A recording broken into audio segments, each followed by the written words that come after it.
1948 Arab-Israeli War started when the British declared Jewish state, and the Jews that resided in Palestine all assembled and decided, all right, we accept the UN resolution splitting a Jewish and Arab state in half. So the Jews accepted it right away. The Arabs obviously didn't because just imagine dividing up your house and a third party comes and says, "Hey, your house is now divided in half, and Mohammed over here is going to have the other half." You're not going to be happy about that. So they revolted against the idea, and every neighboring Arab nation declared war right away on Israel, in which uh, it was an armed conflict that lasted for about 9 months, 10 months.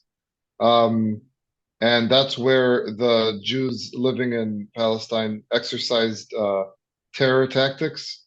They were literally terrorists, scaring the villagers and other residents that lived there, like telling them, "We're going to kill you if you don't leave. We're going to burn your village," those kind of things.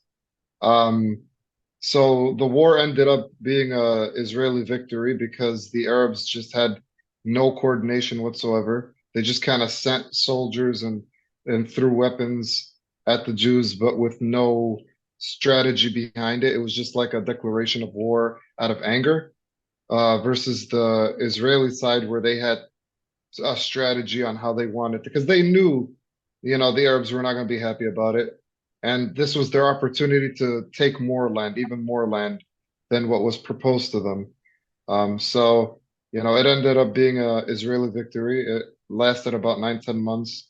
And obviously the Arabs were not happy about that, uh, especially the Palestinian Arabs, because they're the ones that really took the bite the most out of that defeat. Um, and obviously that led to like a domino effect where after the 1948 Arab-Israeli War, it led to other wars like the 1956 Suez Crisis, the Six-Day War, the Yom Kippur War of 73. So, I mean, the 1956 Suez Crisis was basically when Gamal Abdel Nasser, which was the president at the time, denied Israeli shipments through the Suez Canal. So, the Israelis were furious about this.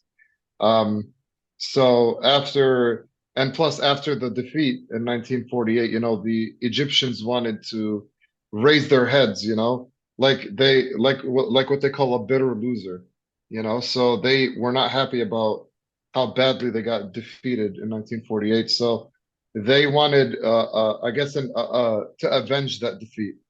So, he made all these Gamal Abdel Nasser made all these promises, we're gonna do this, we're gonna do that, we're gonna defeat this, we're gonna do this. It ended up being a complete disaster for the Egyptians. Hence the term, the name they gave it, the 1956 Suez Crisis. Um, it ended up being Israeli victory, but a Egyptian political victory because the Soviets decided to side with the Egyptians.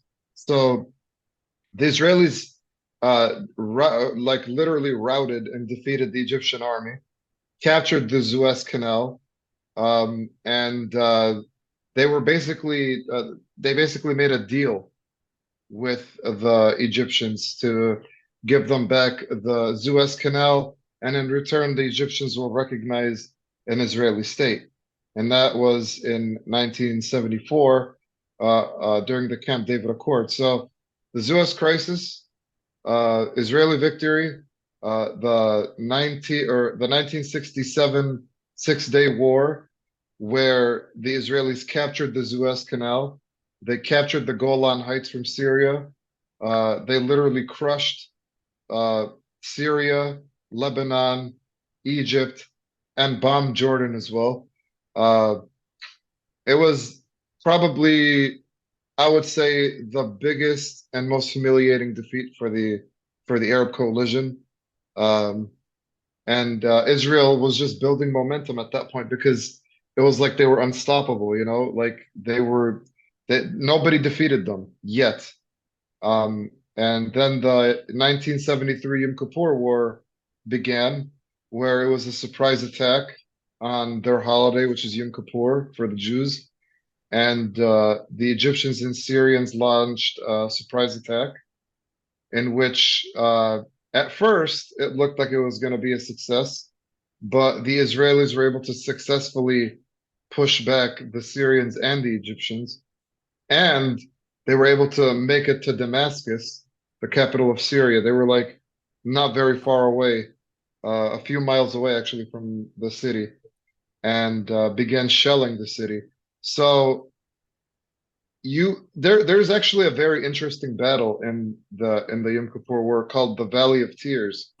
And the reason why it's called the Valley of Tears is because it was a battle that the Israelis were supposed to lose versus the Syrians. They suffered heavy casualties, both sides did, but the Israelis suffered heavy casualties and they were on the verge of collapse. They were actually about to get defeated, but for whatever reason, which I think, in my opinion, most likely is because they suffered a lot of casualties, the Syrians withdrew.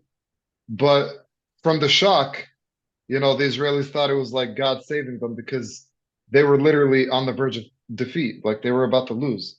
So when the Syrians withdrew, they were super shocked. They were like, "What?" You know, like they were so happy, you know, at the same time, of course, with, obvious reasons.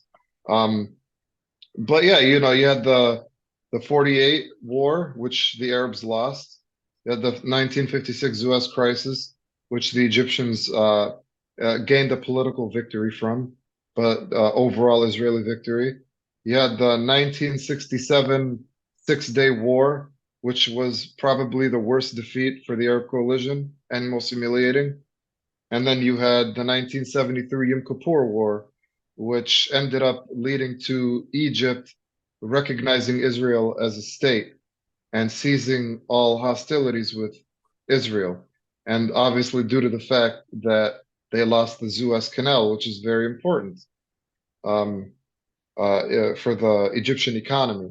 So those were the sequence of events that you had. And then when you want to jump all the way up to 1995, that's when the Jordanians and the Israelis signed a peace treaty in which Jordan recognized Israel as a state. Now, mind you, Jordan's population is heavily Palestinian due to the Nakba, you know, the exodus of the Palestinians from Palestine, about 750,000, around there between 750 to 800,000 Palestinians were expelled from their homes, whether it was due to Jewish scare tactics or terror tactics, or from Arab governments telling them, hey, you know, you guys will be back, just get out of here because it's a war zone and we don't, we don't want you guys to get hurt. So just, pull out for a few weeks and you guys will be back soon. Unfortunately, that didn't happen either because of the massive defeat that the Arabs suffered during the 48 war. So when you have the the peace agreement between Jordan and Israel, that's when it was the second official Arab state to recognize a Jewish state, which is Israel. Um, and obviously, you know that the Palestinians were not very happy about that. Um, I did skip ahead. There is an event that I didn't mention actually, which is Black September that happened in 1970. That's when the PLO tried to take control of Jordan from the Jordanian government, from the Hashemite kingdom. So the Palestinians lost, but they call it Black September because it was a stab in the back to the Jordanians, because the Jordanians were very heavy on support for the Palestinians and their freedom, and they couldn't believe that the Palestinians would pull a stunt like that, where they would try to seize control of the country. And whether it was whether people agree with it or not, uh, the Palestinians did it because they were desperate at that point. They needed a nation, they needed an army so that they can fight back against the occupation from the from Israel. So, you have all these events and a lot more that we probably didn't talk about from 1948, which is the Arab-Israeli War, all the way to 1995, where the second official Arab state, which was Jordan, the Hashemite Kingdom of Jordan, recognized Israel as a state.